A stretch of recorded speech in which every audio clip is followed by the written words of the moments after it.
Hello everyone, welcome back to the channel. इस video में देखने वाले हैं जीएफजी का problem of the day, that is path with minimum efforts. तो अगर हम ये क्वेश्चन देखें तो इसमें भाई आपको एक मैट्रिक्स दी हुई है जिसमें n क्रॉस m साइज की मैट्रिक्स है और उसमें आपको हर एक सेल पे बेसिकली पढ़ा है कि उस वाले सेल की हाइट क्या है। ठीक, अब आपका देखो टास्क क्या है। आपका टास्क है कि भाई आपको टॉप लेफ्ट सेल यानी कि 0,0 से आपको लास्ट बॉटम राइट सेल यानी कि n-1, वाले सेल पे जाना है। आप किस तरीके से मूवमेंट कर सकते हो, तो आप एक बार में या तो राइट जा सकते हो, या तो डाउन जा सकते हो, या तो अप जा सकते हो, या तो लेफ्ट जा सकते हो। तो टोटल जो आपके स्टैंडर्ड मूवमेंट होते हैं एडजेसेंट सेल्स वाले, वो आप एक बार में कर सकते हो। ठीक, अब आपको निकालना क्या है। अब देखो, आपको निकालना है भाई कि जो भी आप ऐसा एक पाथ चूज़ करो जिसमें आपका एफर्ट जो वो मिनिमम हो। अब एफर्ट ये लोग क्या बोल रहे हैं, एफर्ट बोल रहे हैं कि भाई देखो, एक सेल से दूसरे एडजेसेंट सेल में जाने के लिए जो आपका एफर्ट लग रहा है वो होगा जो भी उसका हाइट का डिफरेंस है बेसिकली। तो यानी कि अगर इस 7 वाले सेल से आप 2 वाले सेल पे जा रहे हो तो इन दोनों का एब्सोल्यूट डिफरेंस, बिकॉज ये 5 है तो दैट्स वाई ये एफर्ट भी 5 होगा। राइट, तो अब आपने एक पाथ चूज़ किया, लेट्स से ये जो ग्रीन वाला पाथ है ये चूज़ किया हुआ है आपने। तब यहाँ पे पता है एफर्ट कैसे निकलेगा कि भाई इस पाथ का मिनिमम एफर्ट क्या है। तो भाई देखो, इस पाथ का एफर्ट निकलेगा, ये 7 और 3 के बीच का एफर्ट बताओ, 4 हो गया। इस 3 और 1 के बीच का एफर्ट बताओ, 2 हो गया। इस 1 और 2 के बीच का एफर्ट बताओ, 1 हो गया। इस 2 और 6 के बीच का एफर्ट बताओ, 4 हो गया। इस 6 और 5 के बीच का एफर्ट 1, 5 और 8 के बीच का एफर्ट 3।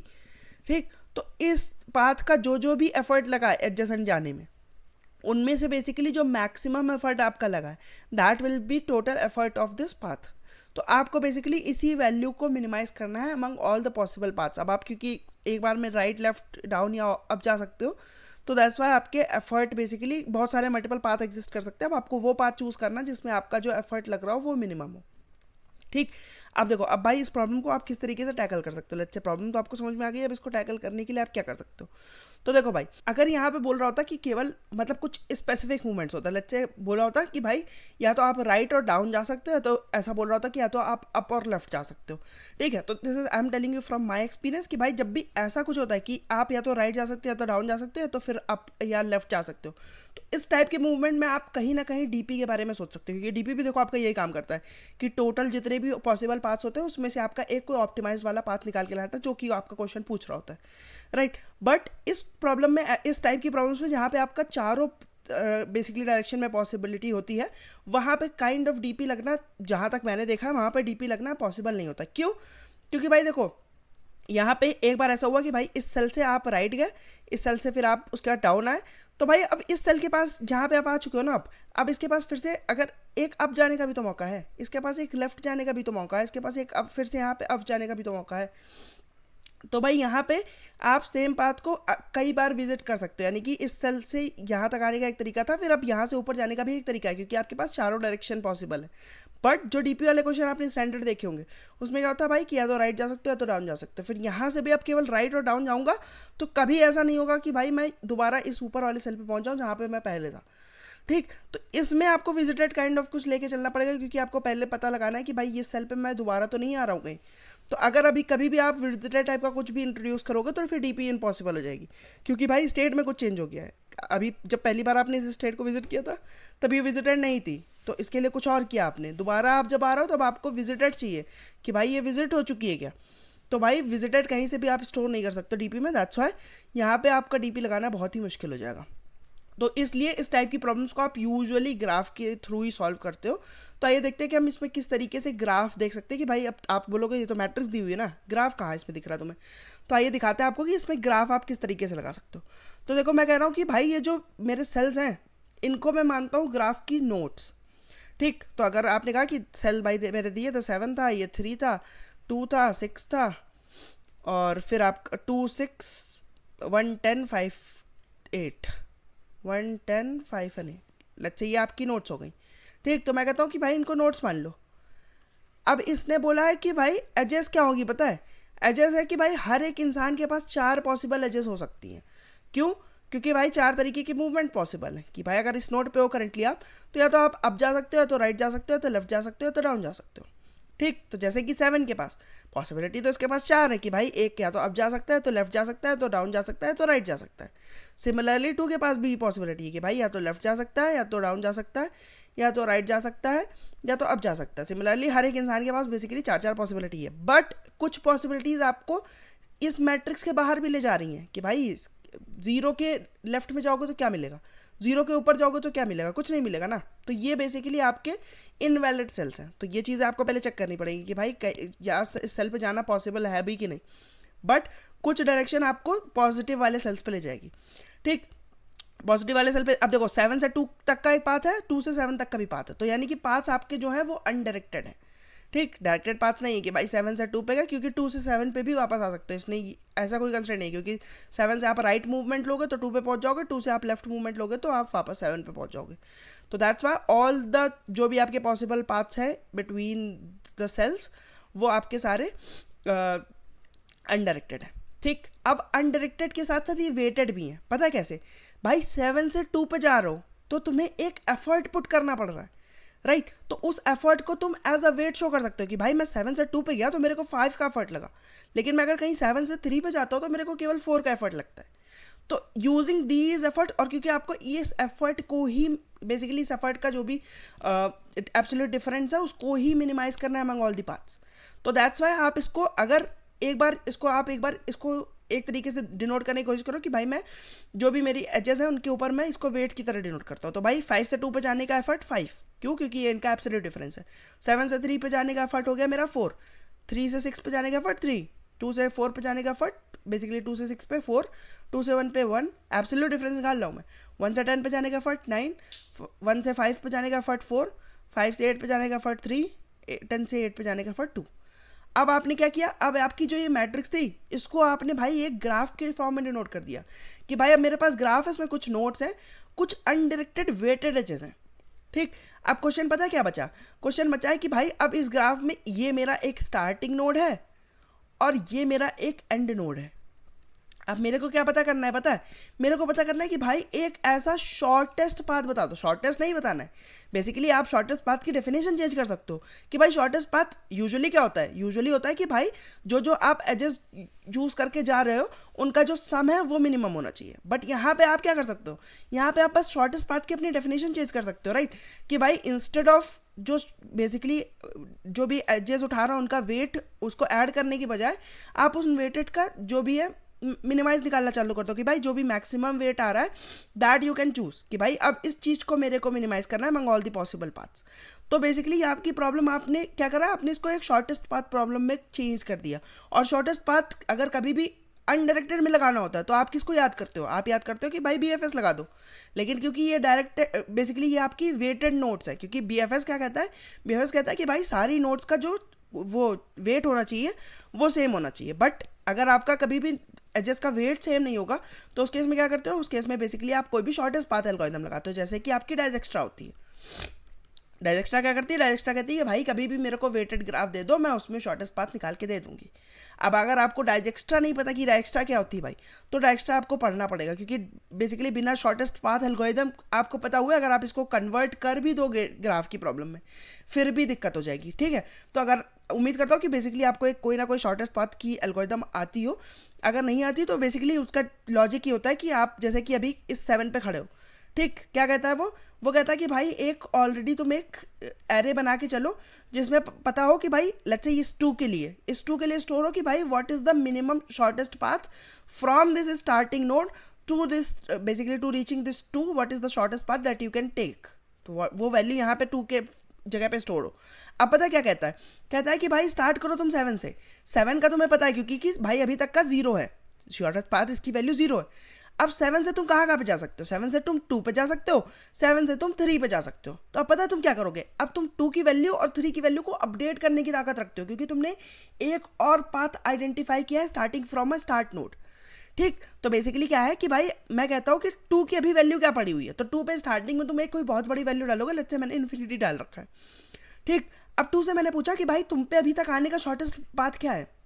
2 बोलेगा कि भाई मेरे तक आने का शॉर्टेस्ट पाथ है स्टार्टिंग नोड से इनफाइनाइट डिस्टेंस का। तो भाई अब मैं कहूँगा कि भाई मैं देखो 7 से तुम पे आने की कोशिश कर रहा था, तो एक एज मेरे को मिला है जो तुम पे बेसिकली तुम पे डायरेक्ट करता है मेरे को।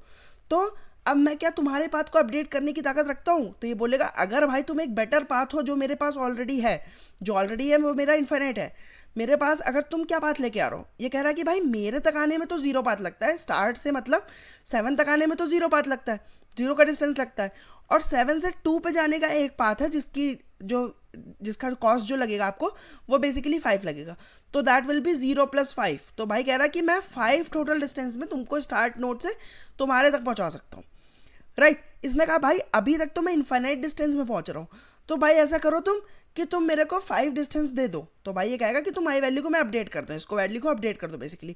और अब 2 भी एक पोटेंशियल कैंडिडेट बन गया जो अपने आगे आने वाले लोगों को अपडेट कर सकता है कि भाई अगेन 2 बोलेगा कि भाई क्या 1 तुमको मैं अपडेट कर दूँ। 1 बोलेगा हाँ मेरे को अभी इनफाइनाइट पड़ा हुआ है, तुम बताओ। तो ये बोलेगा भाई मेरे तक आने में 5 लगता है, और मेरे बाद तुम एक डिस्टेंस और ट्रेवल करोगे तो मैं तुम पे पहुंच जाऊंगा, तो मैं तुम्हारी को भी अपडेट कर देता हूँ।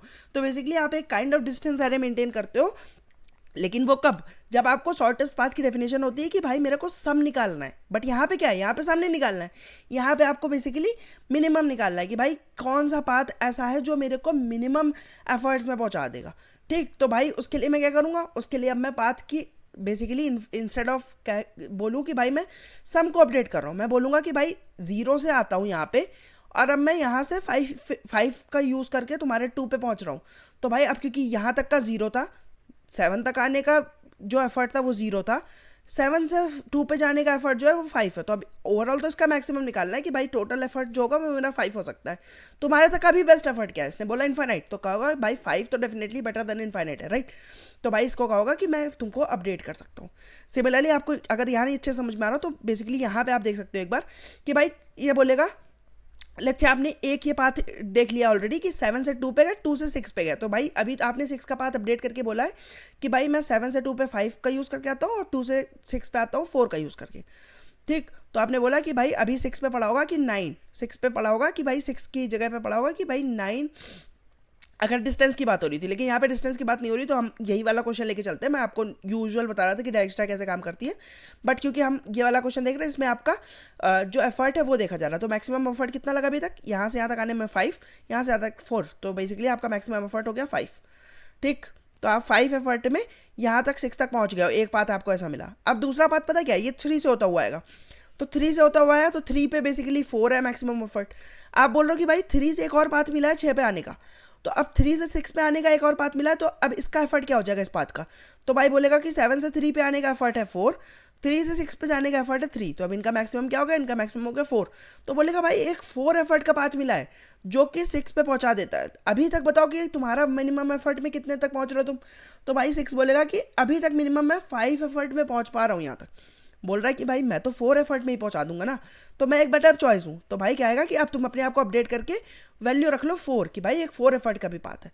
इसी तरीके से अगर आप स्टार्ट से लेके बेसिकली एंड का अगर आपने फिल कर दिया, कभी भी आप एंड वाली वैल्यू को फिल करने में कामयाब हो गए, तो वो आपका बेसिकली क्या होगा, वो आपका मिनिमम पाथ हो जाएगा कि भाई फाइनली जो भी मेरी यहाँ पे वैल्यू आ गई है that will be my minimum value. ठीक, अब इसमें एक ऑप्टिमाइजेशन डायरेक्स्ट्रा क्या लगाती है, डायरेक्स्ट्रा कहती है कि भाई जो पाथ देखो, अब यहाँ पे आने के मल्टीपल पाथ्स हो सकते हैं, राइट। तो भाई ये बोलेगा कि जो मेरा मिनिमम एफर्ट का पाथ है ना, जैसे कि भाई कई लोग बोल रहे हैं जैसे कि 6 पे आने के लिए लेट्स से 3 भी बोल रहा है कि भाई मैं भी 6 पे ला सकता हूँ, 2 भी बोल रहा है कि भाई मैं भी 6 पे ला सकता हूँ, 8 भी बोल रहा है लेट्स से मैं भी 6 पे ला सकता हूँ। यहाँ तक अभी तक आने का लेट्स से इनका एफर्ट हो गया 5, इसका एफर्ट है लेट्स से अभी तक का 8, इसका एफर्ट है लेट्स से अभी तक का 2। तो भाई ये 3 लोग अगर बोल रहे कि मैं 6 तक जा सकता हूँ, तो भाई डायरेक्स्ट्रा बोलती है कि भाई जो बेस्ट पॉसिबिलिटी है, जो कि हमारे केस में है कि मिनिमम किसका पाथ है, मिनिमम किसका एफर्ट है बेसिकली, तो जो बेस्ट पॉसिबिलिटी उसको सबसे पहले ट्राई करने का मौका दो। क्यों, क्योंकि वो एक बेटर कैंडिडेट है हमारा 6 तक पहुंचने के लिए। 6 का आंसर बेसिकली वो बेटर करने की ज़्यादा उम्मीद रखता है।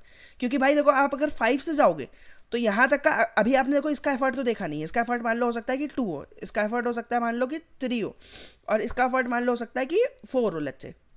तो भाई अगर आप 2 चूज करोगे ना, तो इसके पास एक बेटर चॉइस है कि भाई ये आपको एक बेटर पाथ दिला सकता है। अब ऐसा हो सकता है कि भाई ये बेटर पाथ दिलाने में कामयाब ना हो, बट लेकिन क्योंकि 2 ऑलरेडी एक मिनिमम एफर्ट है, तो दैट्स वाई अब ये डिपेंड करेगा कि भाई what is the cost of that edge that is leading to 6, अब उस पर डिपेंड करेगा बात। बट ये बोलता है हमेशा कि भाई इन बिट अमंग बेसिकली 5, 8 और 2 अगर आपके 3 नोट्स हैं जो भी कंटेंडर है आपका एक पॉसिबल पाथ बनाने का 6 तक का, तो उसमें आप जो भी मिनिमम वाला है, जो कि यानी कि आपके लिए बेटर है, हमारे केस में ये मिनिमम है, हो सकता है किसी और केस में ये मैक्सिमम वाला हो, बट हमारे केस में मिनिमम है, दैट्स वाई जो कि एक बेटर वाला पाथ है उसको आप हमेशा एक पहले मौका दो। तो इसके लिए पता है क्या करता है, इसके लिए डायक्स्ट्रा कहता है कि भाई एक instead of using normal Q, क्योंकि उसमें फिर आप किसी को प्रायोरिटी नहीं दे पाओगे, प्रायोरिटी की बात आ गई, तो यानी कि हम लगा सकते हैं इसमें प्रायोरिटी क्यू कि भाई प्रायोरिटी अभी है मेरी जो सबसे मिनिमम पाथ दे रहा है, मिनिमम सबसे एफर्ट जिस पाथ का है वो मेरी प्रायोरिटी है। तो मैं क्या करूँगा, मैं हमेशा भाई क्यू में डालता, क्यू प्रायोरिटी क्यू में डालता चलूँगा, और जो भी मेरा मिनिमम पाथ का नोड होगी उसको मैं उठाऊंगा, उससे मैं फिर जिस नोड को रिलैक्स कर सकता हूँ उस नोड के लिए बेसिकली शॉर्टेस्ट आंसर स्टोर करता जाऊंगा। ऐसा करते करते अगर मैं कभी लास्ट नोड पे पहुंच गया जो कि मेरा एंड नोड है विच इज़ n-1, अगर कभी वहाँ पे पहुंच गया तो उसका जो भी आंसर होगा वही मेरा फाइनल आंसर होगा। ठीक, अगर आपको शॉर्टेस्ट पाथ आता होगा तो बेसिकली ये प्रॉब्लम आपके लिए जो मैंने स्टार्टिंग का 5 मिनट एक्सप्लेन किया था, जिसमें मैंने मैट्रिक्स को आपको ग्राफ के टर्म्स में डिनोट किया था, वहीं पे आपको समझ में आ गया होगा। बट अगर आपको शॉर्टेस्ट पाथ आपने पहले कभी नहीं देख रखा तो उम्मीद करता हूँ कि आप डायक्स्ट्रा पढ़ लोगे एक बार। अदरवाइज मैंने थोड़ा बहुत एक्सप्लेन करने की कोशिश करी, आपको हो सकता है थोड़ा बहुत समझ में आया होगा, बट अगर एक बार आप डायक्स्ट्रा अच्छे से पढ़ लोगे तो आपके लिए बेसिकली क्रिस्टल क्लियर हो जाएगा। एक बार कोड देख लेते तो आपको शायद हो सकता है ज़्यादा अच्छे से समझ में आए। तो बेसिकली देखो क्या करा मैंने, बोला ना कि एक वेक्टर लेके चलोगे जिसमें आप बेसिकली स्टोर करोगे कि what is the best possible answer, हर एक पॉसिबल कैंडिडेट के लिए स्टोर करोगे। और स्टार्टिंग में क्या करोगे, स्टार्टिंग में ये कोई बड़ी वैल्यू स्टोर कर लोगे, आप इन्फिनिट स्टोर कर सकते हो, but int max should also do the work for us. तो दैट्स वाई हमने एक बड़ी वैल्यू स्टोर कर ली जो कि मोस्ट लाइकली कि भाई ये आंसर तो नहीं हो सकती, तो यानी कि अगर ये पढ़ी है तो अगर आप कोई भी आंसर ले होगा तो वो इससे एक बेटर आंसर ही होगा। तो आप सेफ साइड पे रहने के लिए इन्फिनिट स्टोर कर सकते हो, बट क्योंकि यहाँ पे कंस्ट्रेंट को देखते हुए आप यहाँ पे इंट मैक्स भी स्टोर कर सकते हो, राइट, क्योंकि कंस्ट्रेंट 100 तक ही है। उसके बाद एक प्रायोरिटी क्यू की जरूरत पड़ेगी। भाई प्रायोरिटी क्यू में क्या क्या स्टोर कर रहा हूँ, प्रायोरिटी क्यू में स्टोर कर रहा हूँ क्योंकि प्रायोरिटी क्यू मेरे को किस हिसाब से सॉर्ट करनी है, किस हिसाब से मेरे को मिनिमम उठाना है प्रायोरिटी क्यू में से, तो वो होगा भाई कि किसकी अभी तक की मिनिमम डिस्टेंस है। तो भाई एक डिस्टेंस रखी, और साथ में क्योंकि भाई मेरे को इस नोड से दूसरी नोड्स पे ट्रैवर्स भी करना है, तो इस नोड का बेसिकली क्योंकि ये मैट्रिक्स के फॉर्म में, राइट, तो इसकी मेरे को रो और कॉलम पता होना चाहिए कि भाई किस सेल की बात हो रही है, रो और कॉलम पता होना चाहिए। तो दैट्स वाई हम प्रायोरिटी क्यू में क्या स्टोर कर रहे हैं, पहला है मेरा डिस्टेंस जिसके बेसिस पे मेरी प्रायोरिटी क्यू अपने आप को सॉर्ट करेगी बेसिकली, और दूसरा है कि मेरा क्या है इस सेल की वैल्यू, यानी कि आई और जे की वैल्यू क्या है। ये तीनों चीज़ें बेसिकली मैं अपनी प्रायोरिटी क्यू में स्टोर करूंगा। और फिर उसके बाद क्या किया, इसके बाद मैंने डायरेक्शन एरेज बना ली। डायरेक्शन एरे अगर आपको नहीं पता तो बेसिकली ये है कि पहले 0 पे ट्रैवर्स करेंगे, यानी कि -1, 0, दैट इज़ योर लेफ्ट वाला पाथ, कि भाई मैं रो में से एक कम कर रहा हूँ और कॉलम को सेम रख रहा हूँ, तो यानी कि लेफ्ट जा रहा हूँ। फिर 1, 0 यानी कि रो में एक ऐड कर रहा हूँ, कॉलम सेम रख रहा हूँ, यानी कि राइट जाने वाला। सिमिलरली 0, -1 यानी कि ऊपर, और 0, 1 यानी कि नीचे। ठीक, तो ये डायरेक्शन एरे से आपका बेसिकली ट्रैवर्सल ईजी हो जाता है। उसके बाद आपने क्या किया, उसके बाद मैंने प्रायोरिटी क्यू में स्टार्टिंग में ऐड कर लिया कि भाई मैंने स्टार्ट तक आने पे जो एफर्ट लग रहा है वो मेरा 0 है, और 0, 0 से मैं स्टार्ट कर रहा हूँ। ये स्टार्ट नोड आपने डाल लिया और मिनिमम एफर्ट भी इसका आपने 0 सेट कर दिया। अब इसके बाद पता है क्या करोगे, इसके बाद आप अपने प्रायोरिटी क्यू पे ट्रैवर्स करते जाओगे और सेम चीज़ करोगे। क्या करोगे कि भाई क्यू से एक चीज़ निकालोगे जो क्यू के टॉप पे, यानी कि वो सबसे बेस्ट कैंडिडेट है किसी भी एज को रिलैक्स करने के लिए, तो उसको आप निकालोगे। उससे क्या करोगे, उससे पहले पूछोगे कि क्या भाई तुम एंड नोड हो, अगर वो एंड नोड है तो बेसिकली जो भी उस तक की डिस्टेंस होगी that will be your final answer. अगर वो एंड नोड नहीं है तो आप क्या करोगे, अब उससे आप उसके एडजेसेंट वाली नोड्स को रिलैक्स करने की कोशिश करोगे। तो भाई आप बोलोगे कि भाई अपने एडजेसेंट निकालो, वो मैं डायरेक्शन एरे का यूज़ करके निकाल ले रहा हूँ। तो ये मेरा basically next row next column है कि भाई जिस पे मैं जाना चाह रहा हूँ उसकी जो भी रो और कॉलम की वैल्यू है। उसके बाद मैं क्या करूँगा, उसके बाद मैं पूछूंगा कि भाई क्या ये मेरा एक वैलिड सेल है कि नहीं। हमने कुछ सेल्स देखे थे कि भाई कुछ सेल्स मेरे इनवैलिड थे, यानी कि अगर मैं स्टार्टिंग से स्टार्ट कर रहा हूँ और उसमें मैं अब जाने की कोशिश कर रहा हूँ तो ये मेरा एक बाहर का सेल है, राइट। तो भाई मैं चेक कर रहा हूँ कि क्या ये मैट्रिक्स के अंदर भी है कि नहीं।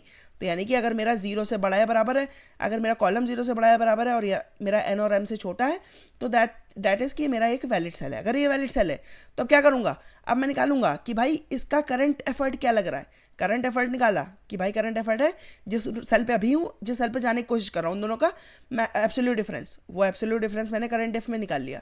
अब भाई मैं करूँगा कि रिलैक्स कर सकता हूँ कि नहीं। अब जहाँ मैं जाने की कोशिश कर रहा हूँ वो मेरा वहाँ तक का जो भी मिनिमम एफर्ट है वो मेरा इस एरे में स्टोर होगा कि भाई मिनिमम एफर्ट बता दो नेक्स्ट रो और नेक्स्ट कॉलम का क्या है। अगर इससे एक बेटर आंसर मेरे पास अभी है, एक बेटर आंसर क्या होगा कि भाई यहाँ तक का आंसर जो है, यहाँ तक पहुँचने में, जैसे 7 तक पहुँचने में जो भी एफर्ट लगा आपको उसके साथ आप मैक्सिमाइज करो किसको, जो 7 से 2 पे जाने का एफर्ट है। 7 से 2 जाने का एफर्ट आपका करंट इफ में स्टोर होगा। तो मैंने कहा कि भाई इसका मैक्सिमम करने पे जो एफर्ट आ रहा है दैट इज बेसिकली अभी यहाँ 2 तक पहुँचने का जो इस पाथ का एफर्ट होगा, इस पार्ट का जो भी एफर्ट हो रहा है वो जो निकल के आ रहा है, क्या ये अभी तक स्टोर्ड वैल्यू से बेटर है? बेटर कैसे होगा? अगर ये इससे छोटा है, अगर ये इससे बेटर है तो मैं कहूँगा कि भाई इसको अपडेट करने का समय आ गया। और क्योंकि मैंने इसको अपडेट किया है तो भाई अब ये एक पोटेंशियल कैंडिडेट बन चुका है किसी और को भी अपडेट करने का, क्योंकि ये एक बेटर पाथ आपको मिला है ना अभी अभी। तो ये हो सकता है कि अब भाई इसके एडजेसेंट जो हो उनको ये बेटर कर सके। तो इसके लिए क्या करूंगा, इसके लिए भाई मैं इसको प्रायोरिटी क्यू में पुश कर दूंगा कि भाई इसको भी मौका देना। जब भी इसकी प्रायोरिटी आएगी ऑन द बेसिस ऑफ कि जो भी इसका भी करंट एफर्ट है उसके बेसिस पे जब भी इसकी प्रायोरिटी आएगी तो भाई इसको भी एक मौका देना, ये भी लोगों को बेसिकली एजेस को रिलैक्स करने का। ठीक, ऐसा करते करते जब भी आप बेसिकली अगर आपको कभी भी लास्ट वाले एज पे पहुंच गए हो, लास्ट वाली नोट पे पहुंच गए हो, तो भाई आपका जो भी फाइनल आंसर हो जाएगा वो आप रिटर्न कर दोगे। अगर आप कभी भी यहाँ से रिटर्न नहीं करोगे तो बेसिकली ये -1 रिटर्न कर देगा। बट यूजुअली यहाँ से आप रिटर्न कर ही जाओगे, क्योंकि एक ना एक पॉसिबल आपका आंसर तो एग्जिस्ट करेगा, क्योंकि यहाँ से यहाँ तक आने का एक ना एक पाथ एग्जिस्ट करेगा। उन केसेस में यहाँ पे -1 लगाना बेस्ट होता है जिन केसेस में आपको लेट्स दिया होता है कि भाई कुछ कुछ जगह आपकी ब्लॉक भी हैं, तो उन केसेस में ऐसा हो सकता है कि कोई भी एक पाथ एग्जिस्ट ही ना करता हो, क्योंकि कुछ ऐसे ब्लॉक सेल्स आ गए हो जिनकी वजह से कोई भी पाथ एग्जिस्ट करना पॉसिबल नहीं हो। तो उस केसेस में आपका फिर यहाँ से -1 रिटर्न हो जाता है। बट क्योंकि यहाँ पे एक ना एक पाथ तो ऑलवेज एग्जिस्ट करेगा ही, चाहे उसका एफर्ट कुछ भी हो बेसिकली, तो यहाँ पे आपका एक ना एक आंसर हमेशा आ जाएगा। तो this is kind of a dead code, but आपको क्योंकि यहाँ पे कुछ ना कुछ रिटर्न करना पड़ेगा, क्योंकि इट इज़ एक्सपेक्टेड कि आपका ये इन टाइप का फंक्शन है। दैट्स वाई हमने यहाँ पे कोई भी एक रैंडम वैल्यू पुट कर दी है। ठीक है, तो उम्मीद करता हूँ कि भाई आपको ये समझ में आएगा। अगर आपको इसमें कोई भी डाउट हो तो आप मेरे से कमेंट सेक्शन में पूछ सकते हो। I would love to answer that. अगर वीडियो पसंद आया तो उसको लाइक कर देना, चैनल को सब्सक्राइब कर देना। मैं मिलता हूँ आपसे किसी और वीडियो में, तब तक के लिए बाय बाय।